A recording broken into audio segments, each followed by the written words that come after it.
제가 처음 예수를 믿고 은혜를 받았던 때는 이 중학교 1학년 때였습니다. 중학교 3년의 시간을 보내면서 참 저는 학교에 가는 것보다 교회 나와서 말씀을 듣고 또 그 말씀을 붙잡고 기도하고 예배하는 것이 너무나 좋았습니다. 여러분, 그랬다고 제가 학교에서 공부 하나도 안 하고 놀고 그랬던 건 아니고요. 참 신기하게 이렇게 신앙생활을 열심히 성실히 하니까 모든 것에서 사실은 참 성실해지더라고요. 꿈이 없던 소년이 꿈이 생겨지게 되고, 그동안 사실은 공부 별로 그렇게 관심이 없었는데, 내가 예수 믿으니까 공부도 열심히 해야겠다 싶은 마음에 들어서 공부도 친구들 따라서 성실히 하게 됐더니, 알고 보니까 제가 그렇게 머리가 나쁘지가 않더라고요. 그 전까지는 나는 공부하고는 별로 이렇게 관계없는 그런 친구인 줄 알았거든요. 대학은 저기 먼 나라 얘기인 줄 알고, 저는 이제 초등학교 6학년 때요, 예수 믿기 전에 그런 마음이 있었어요. 초등학교 6학년 때 되면 보통 이제 아이들이 이제 진로, 그때 이제 처음 얘기를 듣거든요. 가면은 이제 중학교 가면 3년 공부하고, 고등학교를 인문계 고등학교로 가기도 하고, 실업계 고등학교로 가기로 하고, 옛날에는 실업계 고등학교라 불렀잖아요. 저는 공부를 못하니까 우리 아버지는 나를 대학 보내줄, 제가 딱 보니까 별로 공부시켜줄 마음이 없으신 것 같아서 오해를 했죠, 아버지를. 나는 저기 그 손재주는 없으니까 저기 실업계 고등학교, 요즘은 어떻게 부르는지 모르지만 옛날에 상업고등학교라 그랬잖아요. 저기 상업고등학교나 다 가야겠다. 그래서 취직해야지, 그런 마음이 있었었어요. 그런데 교회를 나가고 또 복음의 말씀을 듣고 신기하게요, 하나님 말씀이 다 믿어지는 거예요. 그 복음서에 예수님께서 어린아이들을 불러서 예수님이 안으시고 그들을 위해서 말씀을 해주시고 머리 위에 안수하시고 직접 기도해 주시는 게 꼭 저에게 그렇게 해주시는 것 같은 거죠. 내가 정말 너를 너무 기뻐하고 사랑하고 정말 너를 위해서 십자가에 달려 내가 죽었고 다시 부활했다, 널 너무 귀하게 여기고 아낀다. 말씀을 들을 때마다 그런 이제 은혜가 제 안에 이렇게 너무 자연스럽게, 조금도 의심되지 않고 그게 그냥 그렇게 다 믿어졌던 게 참 지금 생각해 보면 감사하고 기적 같은 일이다라고 여겨집니다. 그래서 저는 그렇게 생각을 했었거든요. 누구든지 교회 나와서 예수님 말씀 들으면 나처럼 다 은혜 받고 이렇게 다 열심히 또 신앙생활하게 되고 열심히 기도하게 되나 보다 싶었거든요. 그런데 그게 아니더라고요. 똑같이 하나님의 말씀을 듣는데 어떤 사람은 참 그 말씀이 저처럼 저절로 믿어지는, 너무 진짜 은혜로 믿어지는 사람도 있고, 또 어떤 사람은 그것 또한 하나님의 은혜인데 아무리 자기 힘으로 믿으려고 해도 잘 안 믿어지고 그래서 고민하고 고민하는, 그런 타입의 사람도 있더라고요. 저는 그래서 그 당시 예수 믿고 또 하나님 안에 있는 게 너무나 행복하고 좋았습니다. 저희 딸아이가 이제 그때 제가 은혜를 처음 받았던 나이가 됐거든요. 지난주에 초등학교를 졸업하고요, 이제 다음 주면 이제 중학교에 입학해요. 저는 그게 얼마나 감사한지 모릅니다. 저희가 아이가 아파가지고 어쩔 수 없이 귀국해서 저희 딸아이가 이제 여기서 4학년부터 학교를 다녔거든요. 제가 진짜 저희 아내랑 저랑 걱정이 너무 많았어요. 한국 와가지고 공부 과연 잘 할 수 있을까? 이 공부가 문제가 아니라 와서 학교 생활 잘 적응할 수 있을까? 얘가 과연 그게 생활이 될까 하는 게 너무 참 큰 부담이고 기도 제목이었습니다. 여러분, 그러한 이 참 부담스러운 마음을 가지고 어떻게 보니까 3년 세월을 우리 아이가 이렇게 학교를 잘 다녔더라고요. 또 희한한 거는 공부 못할까봐 공부는 다 포기하고 그냥 잘 생활이나 했으면 좋겠다 싶은 애가 6학년이 돼가지고 졸업을 하는데 얘가 그래도 공부도 좀 꽤 했었나 보다 싶은 이제 그런 흔적들이 보여가지고 참 그게 또 너무 감사하더라고요. 여러분, 저는 제 딸아이에게 지금 가장 바라고 기대하고 기도하는 것 중에 하나가 제가 제 딸아이의 나이 때 하나님을 만나고 그 참 말할 수 없는 너무 좋고 행복한 그 은혜를 누려서 제 자신이 다시금 하나님 앞에서 새로워지고 희망을 발견하고 이 삶이 참 행복한 것이다라는 것을 깨달았던 것처럼 우리 아이도 그런 은혜를 받았으면 좋겠다라는 겁니다. 제가 아버지이기 때문에 아빠이기 때문에 그런 마음이 너무나 자연스럽게 드는 것이죠. 성경은 우리 모두가 다 하나님의 자녀다, 하나님이 우리 아빠 아버지다라고 말씀을 해주고 있습니다. 로마서 8장 15절 말씀이죠. 너희는 다시 무서워하는 종의 영을 받지 아니하고 양자의 영을 받았으므로 우리가 아빠 아버지라 부르짖느니라.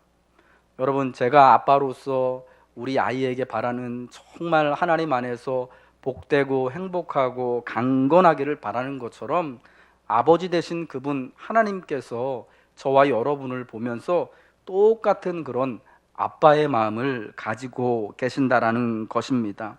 이 땅에서 하나님의 자녀들이 장수하기를 바라시고 많은 평강을 더하여 누리기를 바라시는 것, 그래서 하나님과 사람 앞에서 은총을 누리고 존귀히 여김, 귀중히 여김을 받기를 원하시는 것이 우리의 아빠 되신 하나님 아버지의 마음이십니다. 여러분, 아빠로서 하나님은 우리에게 가장 좋은 것을 허락해 주시기를 원하십니다. 하나님이 허락해 주시기를 가장 좋은 것, 가장 귀한 복은 뭐냐? 바로 하나님 자신입니다. 시편 73편 28절에요. 하나님께 가까이함이 내게 복이라. 내가 주 여호와를 나의 피난처로 삼아 주의 모든 행적을 전파리이다 라고 말씀하고 있습니다. 하나님을 가까이 하는 것이요 가장 복이 되는 것입니다. 우리가 생각하는 복들, 재력의 복, 건강의 복, 학력의 복, 명예를 이루는 복 등 이 모든 것들을 사실은 하나님이 그 자녀들에게 가져다 주시는 것이기 때문에 하나님이 우리에게 마땅히 한 가지 가장 좋은 거를 주시길 원한다면 바로 하나님 자신, 하나님을 가까이 하는 것, 우리가 말씀처럼 예수 그리스도 안에 있는 것을 하나님이 우리에게 주시기를 가장 바라시고 바라신다라는 것입니다. 그래서 하나님은 오늘 아빠의 심정으로 이 지혜의 말씀을 해 주시는 거죠. 이 은혜를 누리기 위해서 먼저 우리는 아빠 되신 하나님을 신뢰하는 법을 배워야 합니다. 마음을 다하여서 하나님만을, 세상의 어떤 것들이 아니라, 세상의 물질이나 명예가 아니라, 성공이 아니라, 사람이 아니라 하나님만을 신뢰하는 것을 배울 것을 말씀하고 있습니다. 오늘 본문은 하나님을 신뢰하는 것에 대하여서 크게 두 가지로 말씀해 줍니다. 첫 번째는 범사의 그를 인정하는 것이고요, 두 번째는 우리의 재물과 소산물의 처음 익은 열매로 하나님이 주신 물질을 가지고 그것을 구별하여서 거룩한 헌금으로 연보라고 하죠. 그것을 하나님께 드림으로 공경하는 것, 그래서 바로 하나님을 이 두 가지를 통하여서 신뢰하는 법을 배워간다라고 말씀해주고 있습니다. 5절부터 7절 말씀이 하나님을 신뢰하는, 범사에 하나님이 인정하는 것이 어떤 것인가를 분명히 말씀해주고 있습니다. 너는 마음을 다하여 여호와를 신뢰하고, 그 다음에요, 내 명철을 의지하지 말고 너는 범사에 그를 인정하라. 그리하면 내 길을 지도하시리라. 그리고 스스로 지혜롭게 여기지 말지어다. 그러니까 하나님을 신뢰하는 것은요, 자신의 명철을 의지하지 않는 것입니다. 자신의 경험과 지혜와 능력, 재능을 의지하지 않는 거죠. 범사에 하나님을 인정하는 것입니다. 모든 일들에 있어서, 모든 분야에 있어서 하나님의 주되심을 고백하라는 거죠. 그리고 스스로 지혜롭게 여기지 말고 하나님 앞에 우리 인생의 모든 길을 맡겨야 한다라는 것입니다. 성경은 하나님께서 이 온 우주와 천지와 만물을 창조하셨다, 그리고 지금도 주관하고 계심을 말씀을 해주고 있습니다. 여러분, 그것은 그분께서 모든 것을 가장 잘 알고 계시고 이 땅의 어떤 장소이든지 간에 우리가 있는 곳이면 어디든지 우리가 행하는 일이면 무엇이든지 하나님이 거기에 함께 하시고 도우실 수 있다, 주관하실 수 있다라는 것을 우리에게 말씀해 주고 있다라는 것입니다.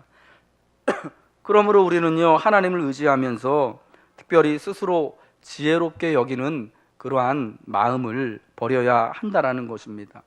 특별히 내가 오랜 동안 해온 일들에서 내가 많이 경험하고 속속들이 알고 있다고 자부하는 곳에서 정말 이거는 내가 나에게 있어서 진짜 탁월한 일이다라고 여기는 것에서 스스로 지혜롭게 여기지 말고 하나님의 인도하심을 구해야 한다라는 것입니다. 예, 올해부터 우리나라 지금 여러 가지 어려움들이 있는데 AI 때문에 또 조류 인플루엔자 때문에 여러분 당장 우리의 삶에 참 어려움들 많았잖아요. 그 동네 식당들 보니까 계란찜 값을요 시가라고 표현을 해놨더라고요. 그게 무슨 다금바리도 아니고 무슨 비싼 회도 아니고 계란찜을 시가라고 해놨더라고요.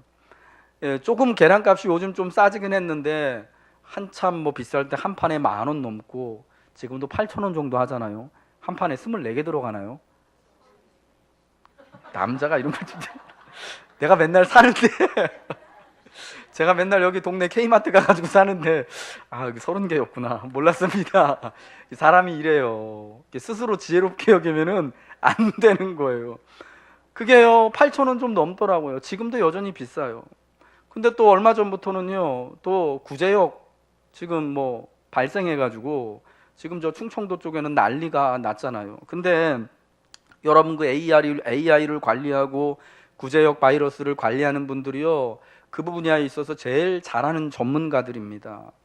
예, 그리고 그 구제역 발생한 소들에 이미 그 구제역 그 바이러스를 이제 막는 그 다 그 접종을 했다 그러더라고요.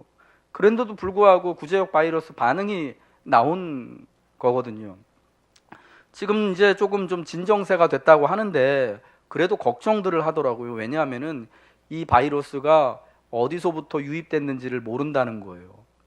예, 그래서 일설에 의하면은 여러 가지 또 가설을 세우는데 바람을 타고 중국에서 이 더러운 물질이랑 미세먼지나 이런 거 넘어오는 것처럼 그렇게 넘어왔을 거다라고 추정을 하고 또 하나는 또 뭐 저기 휴전선에서 야생동물들이 북쪽에서부터 바이러스가 있는 애들이 이렇게 철책을 넘어서 와가지고 그렇게 바이러스를 퍼뜨리지 않았을까 이런 추측들만 하고 있더라고요. 그러니까 확실하게 유입된 경로를 지금 몰라서 당황하고 있는 거예요. 이게 왜 중요하냐면 어떤 방식으로 유입됐는지를 알면은 그거를 그 경로를 차단하면 내년에 다시 뭐 그런 일들이 똑같이 발생할 확률이 줄어드는 거거든요. 근데 이게 유입 경로를 모르면은 지금 당장 잠잠해지고 막았다고 해도 내년에 그 똑같은 또 어려움을 겪을 수 있기 때문에 이게 문제가 되는 겁니다. 근데 여러분 그분들이 전문가가 아니라서 우리만큼 여러분 그 바이러스를 모르기 때문에 우리나라에 있는 그 전문가들은 저 미국이나 일본에 있는 사람들보다 똑똑하지 못해서 그걸 못 막는 게 아니에요. 예. 다 그 부분에 있어서 지혜롭고 많은 경험과 갖춰야 할 모든 것들을 갖추고 있는 사람들임에도 불구하고 여러분 사람의 한계가 거기에 있는 거죠. 농사를 짓게 되면 사람이 겸손해진다고 하잖아요. 농사를 20년, 30년 지으시는 오래 지으신 어르신들도요. 그 땅에 대해서 잘 알고 또 열매에 대해서 잘 알고 자기가 키우는 식물에 대해서 잘 알지만 하늘이 준비되지 않으면요. 땅이 열매를 맺을 준비를 해주지 않으면은 아무리 농부가 땀을 흘리고 노력을 하더라도 추수 때에 기쁨을 얻을 수 없는 것이 농사의 일 아니겠습니까? 이 창세기 41장 15절부터 16절에 보면요. 애굽왕 바로 앞에 선 꿈을 해석하는 요셉의 이야기가 나옵니다. 우리 한번 그 부분을 같이 읽도록 하겠습니다. 우리 앞에를 보시면서 읽겠습니다. 시작. 바로가 요셉에게 이르되 내가 한 꿈을 꾸었으나 해석하는 자가 없더니 꿈을 들으면 능히 푼다 하더라. 요셉이 바로에게 대답하여 이르되 내가 아니라 하나님께서 바로에게 편안한 대답을 하시리이다. 아멘. 여러분, 요셉은요 10대 때부터 꿈을 기가 막히게 잘 꾸는 사람이었습니다. 꿈 부자였습니다. 근데 그거보다 더 뛰어난 재능을 가지고 있는 게 있었는데, 그게 뭐냐면 그 꿈을요 누가 보더라도 야 진짜 그럴듯하다, 정말 맞다 해석하는 그런 지혜와 은사가 있었던 거예요.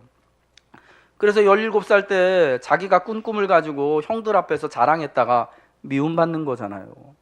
형들의 곡식단이 빙 둘러서서 내 곡식단에 절하더이다, 해와 달과 11별이 내게 절하더이다 하니까 그 얘기를 듣고 형들이 화가 나가지고 여러분 요셉을 미워하잖아요. 그래서 결국 애굽으로 팔려가서 이게 진짜 사는 게 사는 것 같지 않은 그런 세월을 애굽에서 종으로, 죄인으로 보디발의 집에 가정 총무로서 그런 오랜 세월을 여러분 보내게 되는 거 아니겠습니까?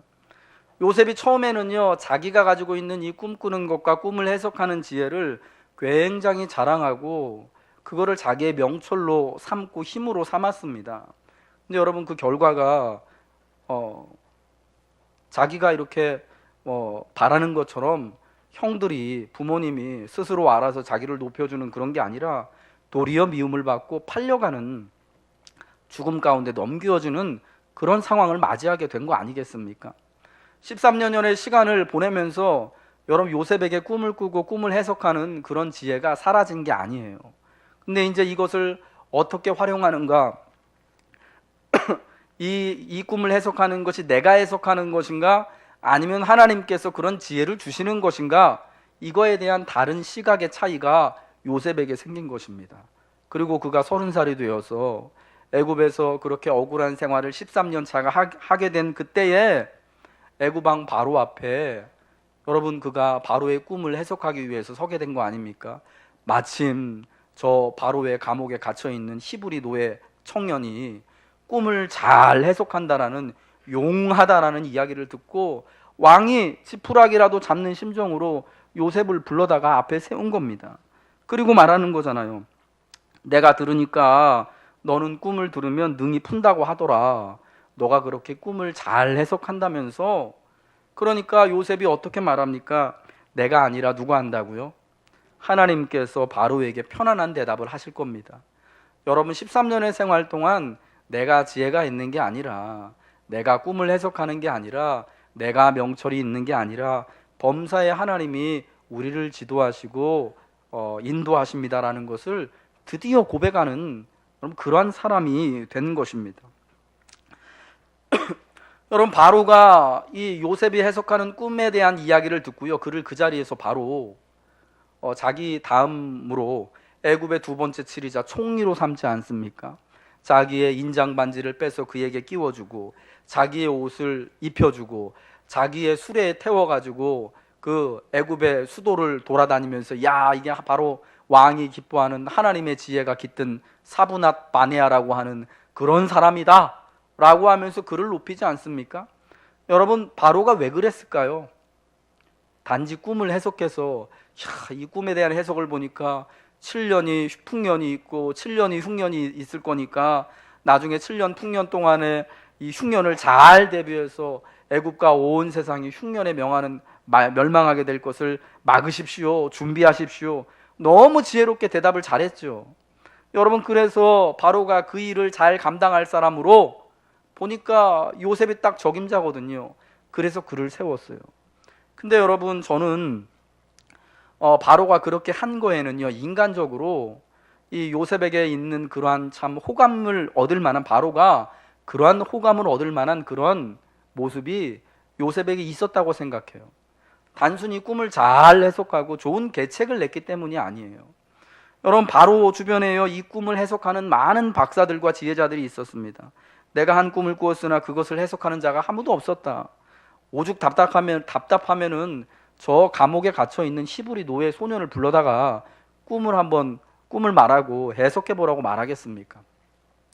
여러분 바로 주변에 있는 많은 학식 있는 박사들, 저 천문을, 하늘을 보고 꿈을 해석하는 많은 사람들이 있었거든요. 그들 모두가 다 왕 앞에서 왕이 이 꿈만 말씀만 하면 우리가 그 해석을 낼 수 있습니다라고 자신만만하게들 얘기를 했을 거예요. 아마 요셉과는 다르게 그 꿈을 해석하려고 했던 그 많은 애굽의 박사들과 지혜자들이요, 내가 그렇게 할 줄 압니다. 그럼요, 우리가 이거 한두 번 해본 것도 아닌데 빨리 말해 보십시오. 이거 못한 거예요. 여러분, 바로는요 이런 사람들한테 둘러싸여져 있었던 겁니다. 많은 학식과 지혜와 자기의 경험과 연륜을 자랑하고 그것으로 말미암아 자기를 높이려고 하는, 한 자리 차지하려고 하는, 여러분 그런 사람들이 왕궁 주변에, 바로 주변에 있었던 거죠. 근데 지금 자기 앞에 지금 그 지푸라기라도 잡는 심정으로 세워놓은 이 히브리 노예 청년을 보니까 어떻게 말합니까? 그 자리에서 어떻게든지 왕 앞에 잘 보여가지고 자기 억울함을 풀어야 하잖아요. 일생일대에 참 어떻게 보면은 출세할 수 있는 그런 자리 아닙니까? 거기서 자기를 드러내지 않아요. 뽐내지 않아요. 내가 아니라 하나님께서 바로에게 편안한 대답을 하실 것입니다. 내가 꿈을 해석하는 게 아니라 나는 단지 하나님이 해석하시는 지혜를 받아서 말씀만 아뢰는 겁니다 라고 말하는 겁니다. 여러분, 다른 그 주변에 있는 신하들이나 박사들, 지혜자들에 비해서 요셉의 이 대답이 이 바로에게 얼마나 신선하게 들렸겠습니까? 이 사람 정말 자기를 겸손히 낮추고, 자기가 아무것도 아니다라는 것을 드러내는 사람이구나. 자기를 대신해서 두 번째 치리자. 어쩌면 여러분 그 당시 요셉이 애굽의 바로와 같은 명성을 얻을 수 있었는데요, 그런 권위, 권력을 가지게 됐는데, 여러분 왕이요, 어떤 왕이 자기와 같은 그런 권력을 가진 2인자를 원하겠습니까? 자기 형제, 부모도 죽이는 마당에. 이번 주에, 지난주 여러분 떠들썩했잖아요. 김정남 씨 피살됐다고. 분명히 그 동생이 그랬겠죠 이제. 여러분, 그런 마당에 이 히브리 노예 청년을, 자기는 이제 정권에서 뒤로 물러서고 네가 알아서 다 14년 동안 알아서 처리해라, 전권을 위임하는 거, 여러분 이게 가능한 겁니까? 근데 왜 그런 마음을 먹냐고요. 이 청년 지금 보니까 이 꿈을 해석하는 게 내가 아니다라는 거를 적어도 분명히 알고 있는 것이거든요. 그러니까 자기의 권력을 나누고 자기의 권세를 나누더라도 조금도 위험해 보이지 않았던 거예요. 그러니까 바로가 그 자리에서 선뜻 요셉을요 나라의 두 번째 치리자, 총리로 삼게 되었던 것입니다. 여러분, 요셉은 스스로를 주장하지 않아도, 스스로를 높이지 않아도 이렇듯 하나님에 의해 높아지게 되었습니다. 범사에 하나님을 인정하며 그분의 지도함을 받았기 때문입니다. 그럼 여러분, 범사에 하나님을 인정하는 겸손한 성도가 되시길 주님의 이름으로 축복합니다. 때가 되면 하나님이 우리를 하나님 앞에, 사람 앞에 은혜도 누리게 하시고 귀하게도 하셔서 요셉과 같이 복되게 하실 줄로 믿습니다. 그 다음으로 우리가 이 범사에 하나님을 인정하기 위해서요, 성도는요 주의 말씀과 교훈을 배워야 합니다. 배운다라는 것은요, 아직 나는 부족하다는 적극적인 의사 표현인 거예요. 이 잠언의 배경이 아버지가 아들에게 지혜를 알려주는 거잖아요. 잠언의 배경이 이 선생님, 유대의 랍비들이 그의 어린 자녀들, 그러니까 학생들을 모아놓고 지혜를 가르치는 거잖아요. 여러분, 그러한 배움의 시간이 우리에게 있어야 한다라는 거죠. 특별히 하나님의 말씀과 교훈과 훈계를 우리가 어느 때든지 성실하게 배울 수 있는 그런 자세가 있어야 한다라는 것입니다. 배우고자 할 때 스스로를 명철하게 여기고 스스로를 지혜롭게 여기는, 여러분 그 교만한 마음을 막게 되는 것이죠. 어떻게 주의 말씀과 교훈을 우리가 배울 수 있겠습니까? 시편 1편 2절에서 말하는 것처럼 여호와의 율법을 즐거워하며 그의 율법을 주야로 묵상하는 것으로 우리가 배울 수 있습니다. 어제 우리 믿음 일목장 어르신들하고 목장 모임을 같이 했어요. 근데 우리 권사님, 집사님들이 그런 얘기를 하시더라고요. 이제 나이가 드니까 성경을 읽어도 기억도 안 나고 암송도 안 되고 너무 힘들다고. 제가 그래서 그랬어요. 이제 어르신들 할 수 있는 거는요, 참 더 힘써서 사랑하는 거고, 이전에 암송하셨던 그 말씀들 계속 그냥 되뇌이시면 된다고, 묵상하시면 된다고, 우리가 그 말씀 한 절 붙잡고 하나님 은혜 가운데로 나아가는 거라고 말씀을 드렸었습니다. 여러분, 그렇다면은 우리가 나이가 많아 늙었다고, 이제 눈이 침침하다고, 힘이 없다고, 자꾸 까먹고 잊어먹는다고 더 이상 배울 수 없다라고 핑계할 수가 없게 되는 거죠. 더 이전에 들었던 것 계속해서 우리 마음속에서 되뇌어 가면서 그분의 말씀을 묵상하며 즐거워할 때 성도는 범사에 하나님을 인정하게 되는 것입니다. 특별히 교회 안에 있는 배움의 자리, 우리가 믿음을 가지고 참여해야 할 줄로 믿습니다. 다음 주에 또 우리 목장 헌신 예배 때 양진일 목사님 오시는데, 이분이 지금 한국에서는 성경 가르치는 걸로요, 성경 세미나로 아마 제일 많이 가르침을 하고 계시는 분이고, 지금 가장 유력하고 유명한, 가장 유능한 여러분 그러한 분으로 알려져 있고 있습니다. 그래서 사실은 많은 성도들이요, 이분 사역을 통해서 또 말씀을 새롭게 보고 은혜를 같이 누리는데, 여러분 그런 자리에 우리가 참 사모함을 가지고 참여하면 좋을 것 같아요. 그래서 말씀을 듣고 정말 내가 이미 알고 있는 말씀이지만 오늘 또 나에게 또 새롭게 또 새로운 설교자를 통하여서 새로운 상황에 주어지거든요. 하나님 말씀이. 그를 통하여서 우리가 적극적으로 배워 나가야 하는 거죠. 우리 교회에 있는 새가족 모임, 새가족 양육훈련 모임, 예수님의 사람 제자훈련, 또 지금 하고 있는 중직자 훈련, 제가 또 이제 봄부터는 청년들 대상으로 또 제자훈련 같이 하려고 하고요. 또 30대 40대 젊은 여성 교우들을 위한 이런 말씀을 같이 나누는 시간도 또 이렇게 기도하는 가운데 있습니다.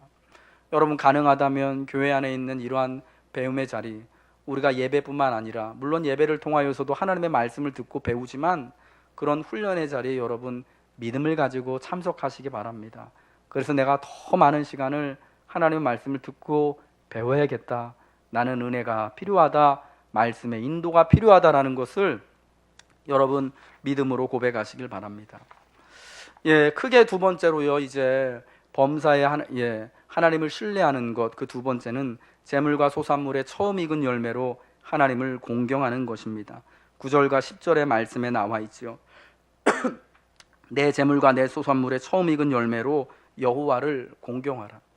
여러분 하나님을 신뢰하기 때문에 우리의 재물과 소산물로 하나님께 드리는 것입니다. 여러분 은행 신뢰하죠? 우리나라 제일 큰 은행 어디입니까?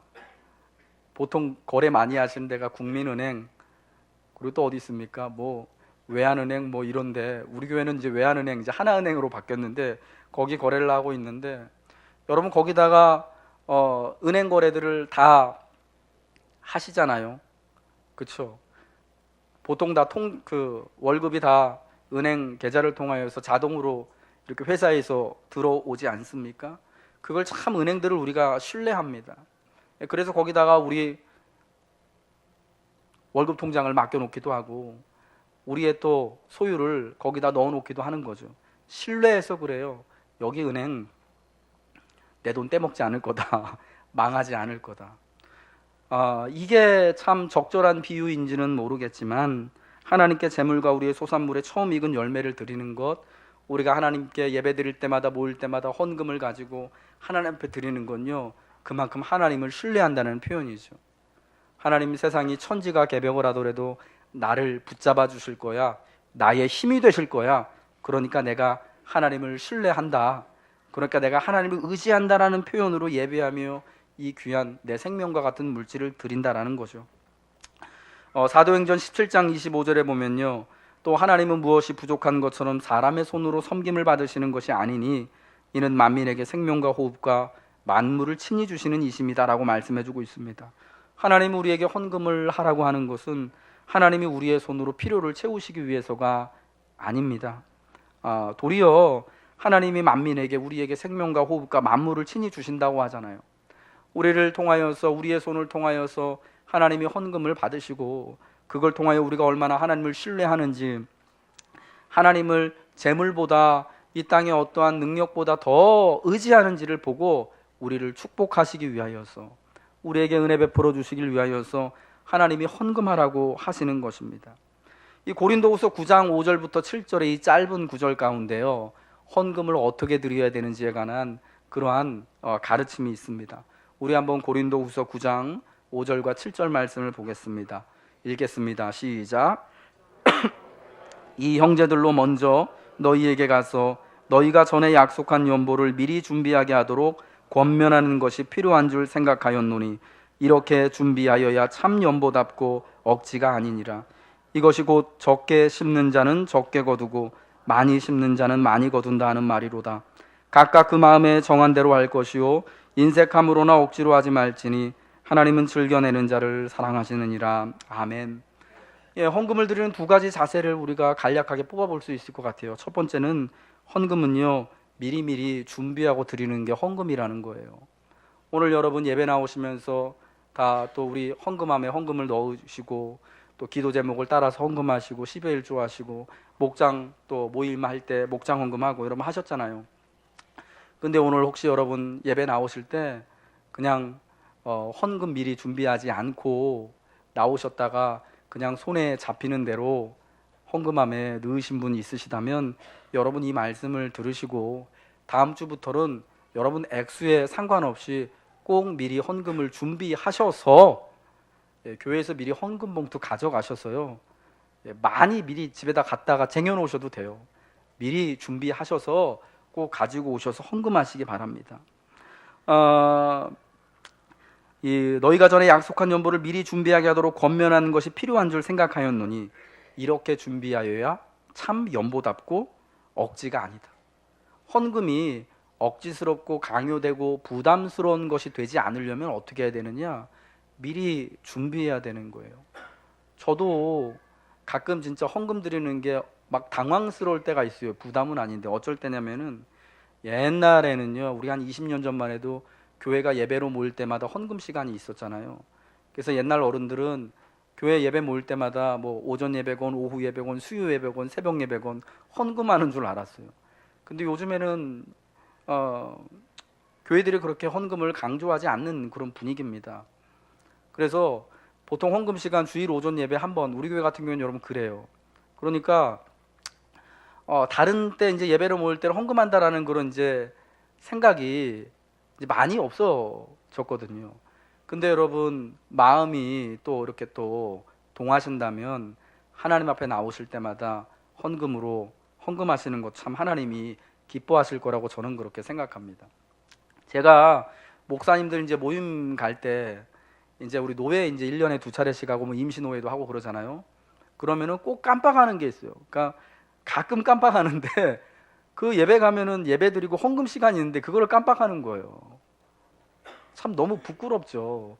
그래가지고 미리 헌금을 준비하고 가야 되는데 이게 헌금이 미리 준비가 안 되니까 어쩔 때는 우리가 요즘에 다 이제 막 크레딧 카드 쓰니까 현금 가지고 안 다니잖아요.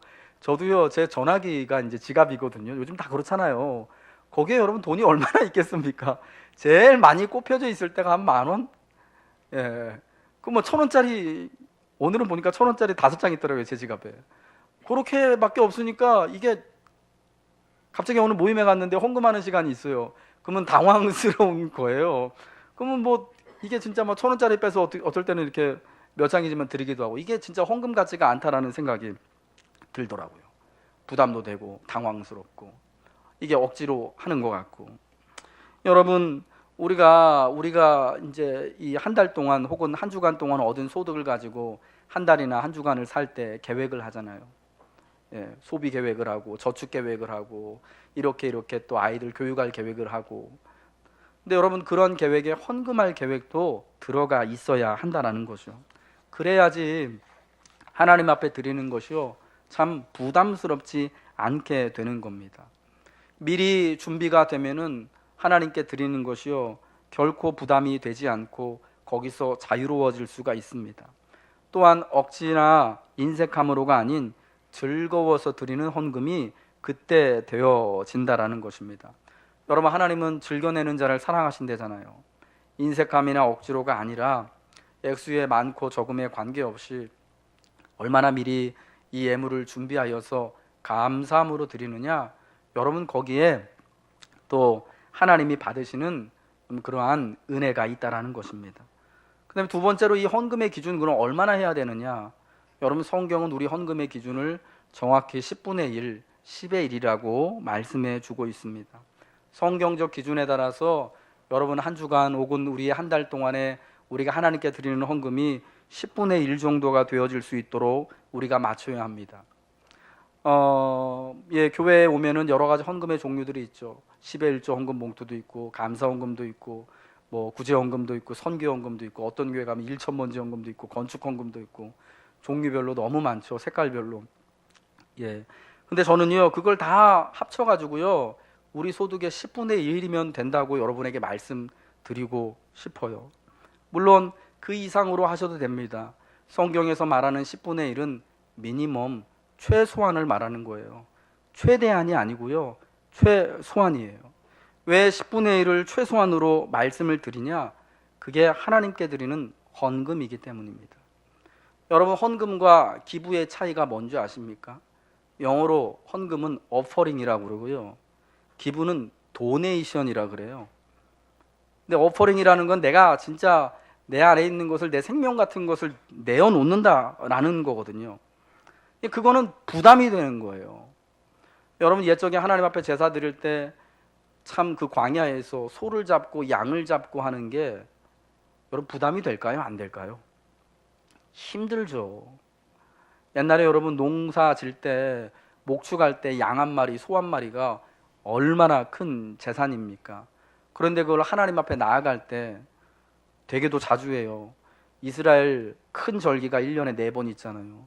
그때마다 소를 잡든지 양을 잡든지, 가난한 사람들은 비둘기를 잡든지 해야 되는데 이게 얼마나 부담스럽습니까?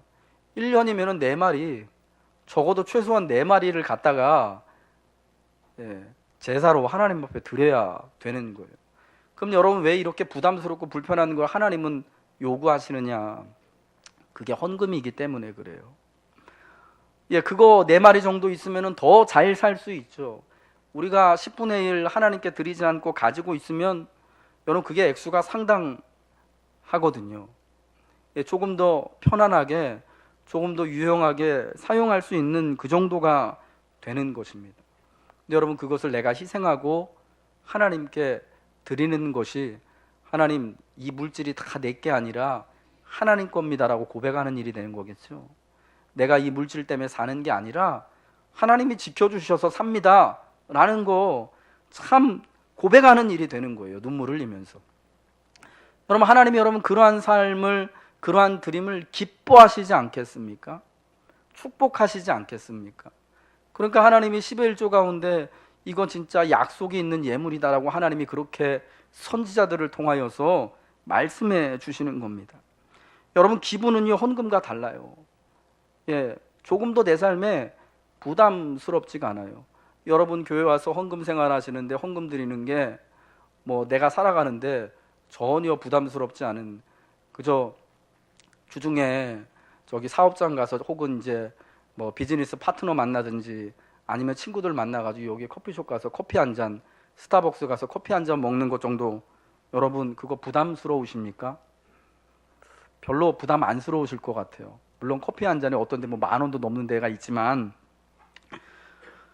연말연시 여러분 기부 운동이 많이 있었잖아요. 우리 불우이웃들 위해서 쌀 기부하고 연탄 기부하고, 우리나라에 그런 단체들 지금 참 많더라고요. 뭐 굿네이버스도 있고 월드비전도 있고, 한 달에 10,000원씩 20,000원씩 이렇게 기부를 해달라고. 여러분 그런 거 기부를 하는 게 여러분 삶의 형편이 어떻습니까?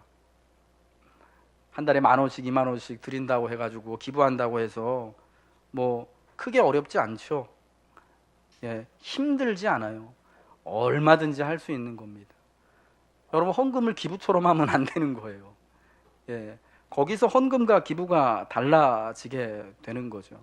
내가 이것을 드리는 게 정말 내 삶에 어느 정도 영향이 끼쳐지는가를 고민할 정도가 돼야지 그게 진짜 헌금이 되고, 그거에 대한 최소한의 기준이 10의 1이 된다라는 겁니다. 사랑하는 여러분, 우리가 그저 주님 앞에 나올 때 내가 범사에 주님을 인정하고 주님의 인도하심을 바란다고 하면서도 그저 내가 민망하지 않을 정도로만 하나님을 인정하고 하나님께 드리고 하는 일은요, 우리의 삶에 하나님의 선하신 인도하심, 하나님의 선하신 영향을 조금도 사실은 미치지 못하는 거죠. 기부가 우리 삶에 그렇게 영향을 아무런 영향도 조금의 영향도 미치지 않는 거하고 같다고 생각합니다. 오늘 저는 하나님을 신뢰하는 법 2가지를 여러분과 함께 나눴습니다. 첫 번째는 범사에 하나님을 인정하는 것입니다. 스스로 지혜롭게 여기지 않고 또 기회가 있을 때마다 하나님의 말씀을 배움으로 내가 하나님의 인도하심을 받는다. 또한 하나님이 주신 재물을 또 그 처음 소산물의 첫 익은 열매를 하나님께 드림으로 우리가 하나님을 공경한다. 여러분, 이 2가지를 기억하시고 우리가 평소에 하나님을 신뢰함으로 하나님이 우리를 축복하여 주시고 또 하나님이 우리를 선히 인도하여 주시는 놀라운 은혜를 마음껏 누리시길 주님의 이름으로 축복합니다.